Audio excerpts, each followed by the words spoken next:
အယောင်သွေးစုံလင်းပြီးအနက်အရသာနဲ့ပြီးဆုံးတဲ့ပစွန်မှုကြော်ဒီလိုနီးနဲ့ချက်ထားတဲ့ပန်းကော်ဖီစိမ်းဟာအယောင်စင်းလှပပြီးကျွတ်ကျွတ်လေးနဲ့အရသာရှိသလိုအာဟာရလည်းအပြည့်အဝရရှိစေပါတယ်မိသားစုသမင်းဝိုင်းအတွက်ဖြစ်ဖြစ်ကျမအိမ်လိုက်ဆိုင်သူတွေအတွက်ပဲဖြစ်ဖြစ်အထူးသင့်တော်တဲ့ဟင်းတစ်ခုကိုအတူတူချက်ကြည့်ရအောင်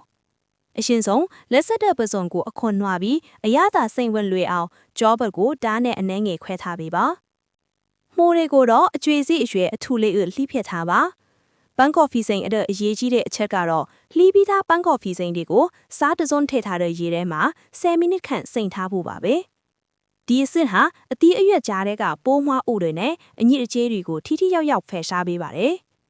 ဟင်းတစ်ခွက်လုံးမြောက်အရသာကိုထိန်းညှိဖို့အတွက်ပကံလုံးတစ်လုံးထဲမှာပဲငပိရေ soy sauce ခရိုစီစားကြက်သားမှုန့်တကြားပြီးနောက်ဟင်းရည်လေးပြပြအေးလေးထိသွားအောင်ပြောင်းပိုးမှုန့်နဲ့ရေအနှဲငယ်ထည့်ပြီးတမအောင်ကြိုတင်ဖြိုထားပေးပါအိုးထဲမှာရေကိုစူအောင်တီးပြီးစားနဲ့ဟင်းချက်စီအနှဲငယ်ထည့်ပါစီထဲရတဲ့အကြောင်းရင်းကတော့ပန်းကော်ဖီစိမ့်ပြီးကိုအယောင်စိမ့်ဆိုလေးဖြစ်စေဖို့ပါပန်းကော်ဖီစိမ့်ကိုခဏမြပြုတ်ပြီးဆဲထားပါ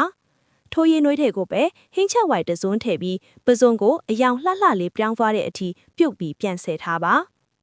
ဒဲအိုးထဲမှာစီပူအောင်လုပ်ပြီးမှုှတွေကိုအရင်ကြော်ပါ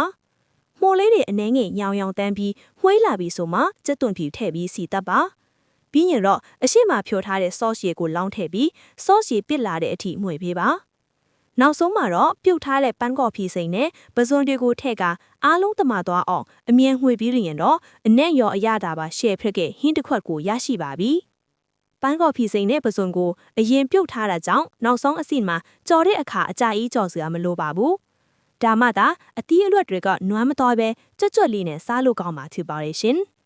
အရင်ရိုးရှင်းပြီးအာဟာရလည်းရှိတာမို့ဒီနေ့ပဲကိုယ်တိုင်စမ်းချက်ကြည့်လိုက်ပါဦးနော်